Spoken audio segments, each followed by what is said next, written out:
هنرمایه آفرینندگی برد راه بر سوی پایندگی. درود و پیام‌های فراوان بینندگان ارجمند تلویزیون سینما. نشر نوبتی برنامه آفرینندگی است منظور شما.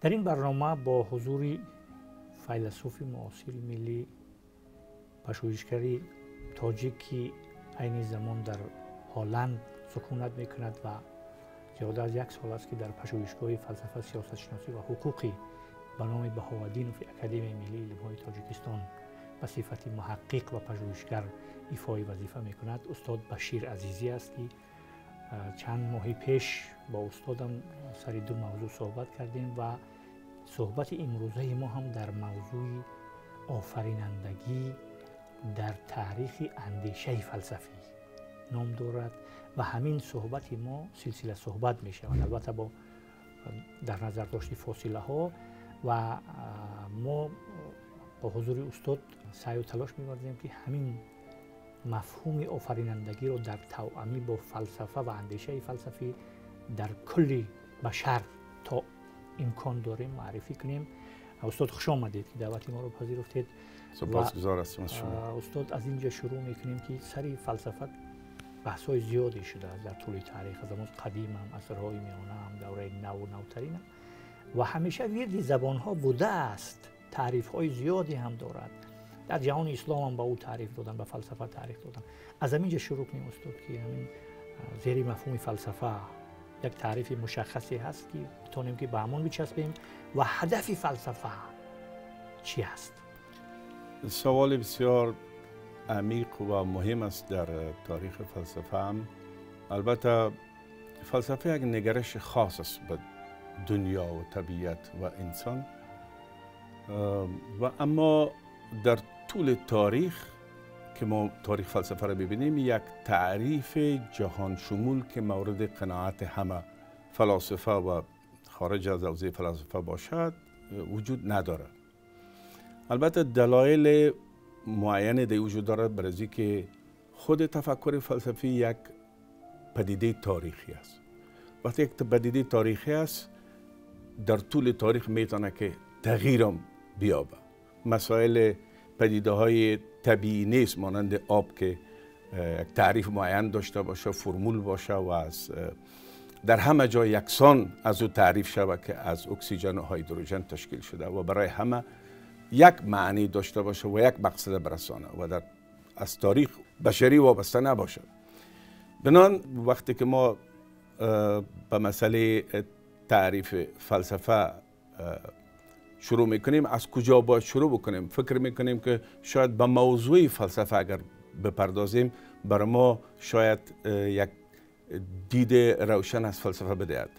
اما از آن جایی که فلسفه به مسئله های بسیار وسیع و بسیار پرگسترده میپردازه، بنان از لحاظ موضوع ما نمیتونیم که یک تعریف دقیق برای از او بدهیم، برای از اینکه موضوعاتی که فلسفه به او بپردازه بسیار گسترده است.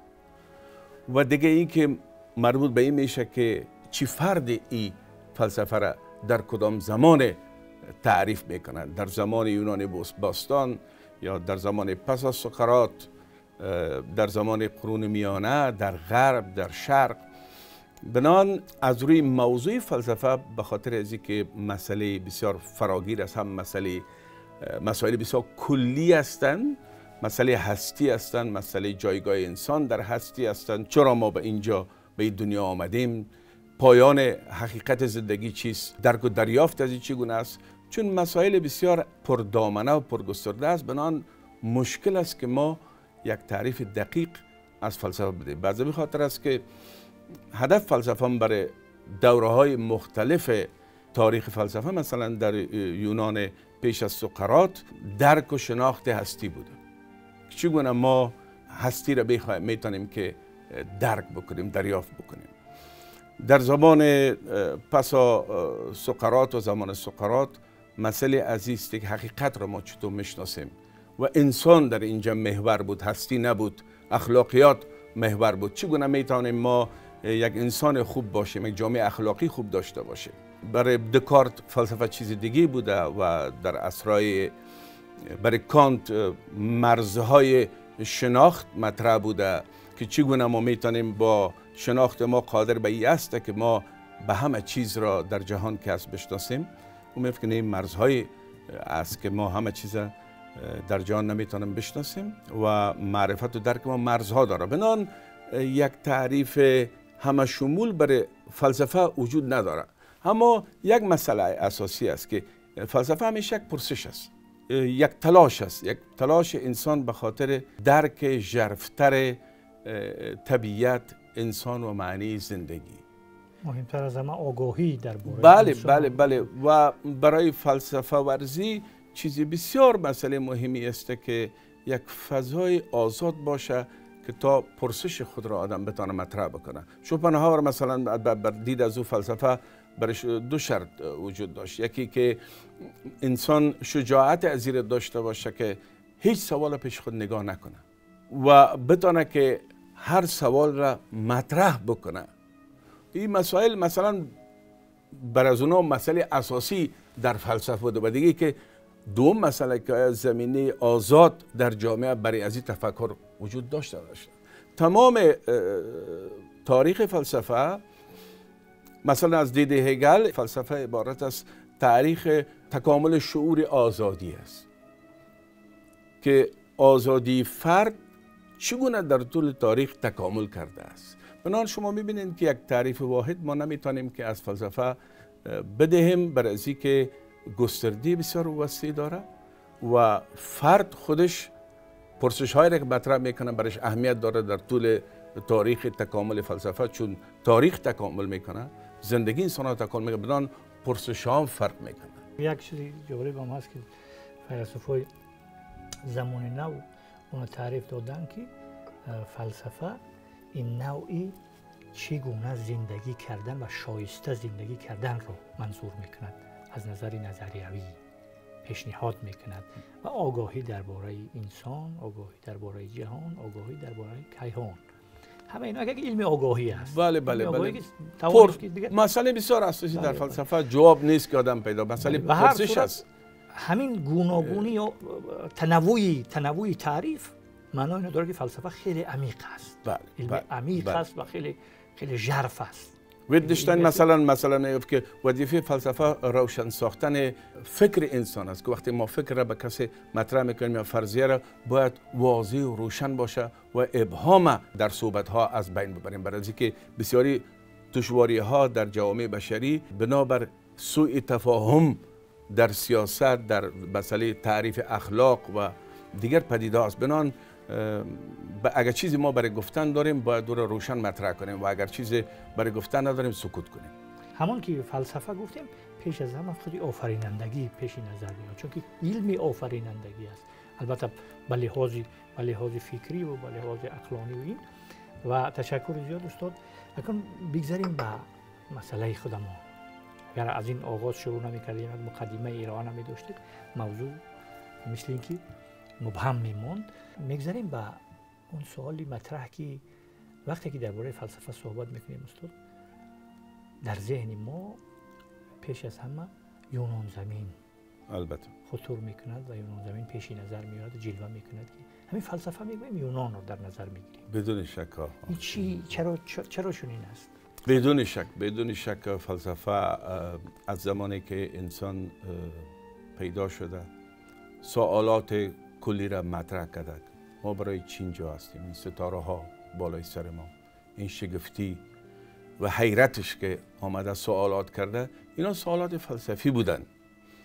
اما آنچه که وقتی ما فلسفه میگیم، چون این کلمه فلسفه ریشه یونانی داره، فیلو دوست داشتن و یا عشق و صوفیا بعنی علم، یعنی دوست داشتن حکمت.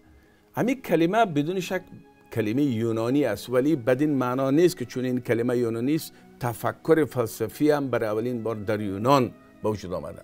اما آنچه که بسیار مهم است این است که چرا در یونان فلسفه باعث یک گرایش عقلانی و تفسیر عقلانی از پدیده ها و جهان و بینش عقلانی چرا در اینجا پایگاه پیدا کرد، رشد پیدا کرد، چرا فکر آزاد اندیشی در اینجا مثلا رشد کرد، در دیگه جا نکرد. یکی از دلایل بسیار زیاد است که دلایل اجتماعی است، دلایل زبانی است، دلایل سیاسی است. یکی از دلایلش البته ساختار سیاسی یونان مثلا 600 سال پیش یا 500 سال پیش از میلاد بود. ساختار در اونجا مثل ساختار شرق واره، مثل مصر و ایران و مثلا چین و هند امپراتوری نبود. در اونجا دولت های متمرکز نبود، دولت های استبدادی متمرکز، شهر دولت ها بود، پولس می گفتن. و این شهر دولت های بسیار کوچک بودن که از خود آزادی و استقلالیت داشتن هر کدام. و در این شهر دولت ها برای اولین بار زمینه آزادی اندیشه، زمینه از این که مستقلانه بتوانیم ما بریم جدال بکنیم، بحث بکنیم در شهر همچه یک شهروند، زمینه یعنی نطفه های دموکراسی در اونجا ریخته شد. از طریق پرسشگری؟ بله از طریق چون مردم نه همه به زراعت مشغول بودن. مثلا در شرق عمدتاً در جامعه شرقی به زراعت مردم مشغول بودن. یک قشری که بیکار باشه و تفکر بکنه و در شهر باشن و بیان در شهر درباره آینده کشور فکر بکنن، درباره نوع حکومت و در مورد از اینکه چی کس باید چگونه دولت ما مشروعیت داره، مشروعیت حکومت از کجا می شود، اینا زمینه وجود نداشت. اما در آتن در اونجا این زمینه برای اولین بار فراهم شد. یعنی یک گروه مردمان آزادتر بودن، یعنی شهروندا البته در اونجا بردگی هم بودن، اونا اجازه از این نداشتن که در بحث‌ها شرکت بکنن، ولی یک گروه دیگر در جامعه بودن که آزاد بودن. اینا آزاد میاندیشن، آزاد بحث میکنن و سر مسائل از این که چگونه حکومت باید برای ما باشه، اینا همه در بحث شرکت میکردن. بنابراین یکی از دلایل از این که در اونجا زمینه آزاد اندیشی، زمینه از این که عقلانی فکر بکنن، عبارت ساختار سیاسی جامعه یونان باستان بود که در اونجا برای اولین بار ما میبینیم که دولت‌های شاهی نیست، امپراتوری‌ها نیستن، دولت‌های بسیار کوچک هستند که در رقابت و همکاری با هم زیست میکنن و زمینه از این را به وجود آوردن که تفکر فلسفی در اونجا جا داشته باشه. برای اینکه پیش از اینکه جلسات درباره پارلمان و انتخاب سناشات باید بحث‌ها صورت بگیره و هر کس هر شهروند به اندازه مساوی حق داشت که در این بحث شرکت بکنه، منبرداری بکنه. و صوفی ها هم کوشش کردن که به مردم هنر گفتگو و جدل و مکالمه را یاد بده. تا اونا پول میگرفتن و مردم در شهر میآموختن که اگر شما چنین گونه استدلال بکنین شما میتونین از حریفتان مثلا برای حریفتان چیره شوین. اینها کلشان عوامل بودن که در روی زمینه مساعد گذشته. از او در میلیتا وقتی که تالس که باعث نخستین 6 قرن پیش از میلاد در تمام تقریبا آثار غربی باعث نخستین فیلسوف میشناسند، به خاطر از این بود که اونها برای نخستین بار سوالایی را مطرح کردند که باید خرد به او پاسخ میداد. یعنی در توزیع جهان اونا سعی کردند که عوامل طبیعی را اساس قرار بدن، نه اسطوره ها. پیش از او در اونجا اسطوره ها بود و اسطوره ها و خدایان برای تفسیر قضایایی که در دنیا رخ میداد همچو علل اساسی پنداشته میشد. اما تالس برای اولین بار کوشش کرد که فلسفه را از دین جدا بسازد. در تمام حوزه‌های بیرون از یونان فلسفه با اسطوره و دین آمیخته بود و از او خاطر مجال از این نمیافت که رشد بکنه. و اون منطقه‌ای که تالس بود در آسیای صغیر در اون وقت وابسته به تقریبا مستعمرات آتنی گفته میشد، در اونجا تقاطع فرهنگ ها بود، صنعت کشتیرانی، تجارت و اقتصاد. در اونجا از فرهنگ های به طور مثال بابل و به طور مثال فارس و مصر و اینا با هم یک جا شده بود، زمینه تبادل افکار شد. وقتی که شما تجارت میکنید نه تنها مثلا مواد مثلا مادی را مثلا با هم تبادل میکنید، افکار هم تبادل میشه. بنان فلسفه یونانی اینطور نبود که خالص کاملا یونانی باشه، گرفته شده بود از افکار، تنوع افکار فلاسفه مصر و ایران و بابل و سوریه و اینها، ولی اونا کوشش کردن که به او یک نظم بدن و سوالات اساسی را فارغ از حوزه دین مطرح بکنن. یکی از عوامل بود که در یونان فلسفه رشد کرد، یعنی در ساختار جدید اجتماعی سیاسی که در اونجا سوالات مطرح کردن جرم نبود، مستقل از نهادهای دینی سوالات مطرح میشد و برای توضیح و تفسیر جهان به خود پدیده های طبیعت رجوع میشد. و دیگر این که در یونان نه تنها این فلسفه به همین شکل به اساس همین پرسشگری ها بنیاد یافت، بلکه همچنان مکتوب شد، مخصوصا بعد از سقراط اینا مکاتب فلسفی وجود آمد که بعدا صحبت خواهیم. تشکر زیاد استاد. اکنون به دنبال همین سوال دیگر شما خیلی خوب توضیح دادید استاد، مسئله فیلسوفان پیش از سقراطی را که در اونجا هم همین حوزه های بحثی و فکری و تبادل اندیشه و به اصطلاح دیالوگ ها و گفتگوها و مکالمه ها صورت می گرفتند و هر نفر امکانی آزادانه منبر برآمدن و صحبت کردن و بحث کردن و سخن گفتن نداشت. از اینجا ریتوریک هم به وجود آمد، علم سخنوری یا خطابه. اکنون استاد یک کمی درباره فیلسوفان پیش از سقراطی و مشخصات فکری اونا صحبت کنیم. فلاسفه پیشتر به شما عرض کردم که یکی از در پیش از تالس بود. اونا یک گروه از فلاسفه بودن که اناکسیماندر بود و پیتاگوراس بود و پارامندوس و دموکریتوس بود. اینا یک گروه از فلاسفه بودن و بر از اونا تمرکزشان زیاد بر جهان هستی بود، یعنی تمرکزشان به مسائل اخلاق نبود. طبیعت برشان بسیار زیاد مسئله اساسی بود و نظام کیهانی که ما در زندگی میکنیم. کوشش میکردن که دریابند پاسخ برای این مسئله که این کیهان ماهیت و ذاتش چی است، از چی ترکیب یافته، از چی ترکیب یافته، نخست اساس چی است. اونا برای از اینکه توضیح پدیده های طبیعی پیش از او در زبان اسطوره ها به وسیله خدایان بود در اندیشه های یونانی. مثلا اگر میگفتن که این روشنی چرا میشه، برفتن که هلیوس خدای آفتاب سحری با یک عرابه میگیرد آفتاب را با خود به اون طرف زمین میگردن و پس بیاید در شب استراحت میکنه بس میانه. بنان این تفسیرها مورد قناعت از دانشمندان نبود.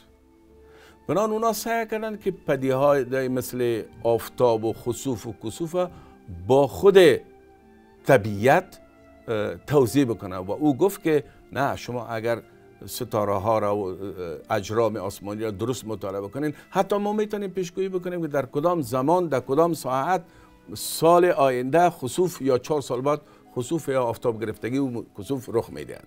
بنان این را پیشگویی کرد. بعد از اینکه ثابت شد که بله در همون روز در همون ساعت، مردم آهسته آهسته از باورهای اسطوره‌ای گذار کردن به اپیستی و علم، یعنی از اسطوره آهسته آهسته به عقلانیت، به لوگوس، به خرد آهسته آهسته مردم، برای اینکه سوالات از اونها را دیگر دانشمنداری رجوع بله اسطوره نمیتونست که پاسخ بده. از او خاطر جایگاه از این فلاسفه در تاریخ فلسفه بسیار زیاد با اهمیت است و مسئله پرسش های اساسی پیش از سقراطی پیشتر گفتیم که جهان از کجا شد، ما جایگاه رابطه انسان با اونا چیست. البته ما در زمان سقراط بیشتر به انسان و مسائل اخلاقیات و خوشبختی و سعادت چیست این مسائل، ولی اونها زیادتر به مسئله علتهای طبیعی که جهان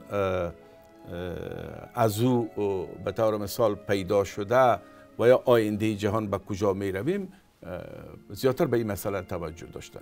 یعنی طبیعتگرا بودن عمدتاً و مثلا دموکراتس میگفت که اساس طبیعت ذره هاست، اتم هاست که اونا خودشان به ذرات دیگه کوچک تقسیم نمیشن و اونا اساس ایده های اتمی جهان مدرن تشکیل میداد که دموکراتس و دیگرها بعداً به اساس از او پژوهش های بیشتر انجام داد.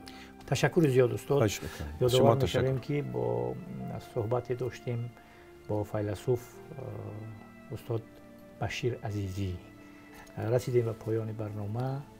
لحظه خوش، روزگاری بردوام، دایما ایامتان بادا بکام. روزگاری خوش و بردوام و ایام بکام.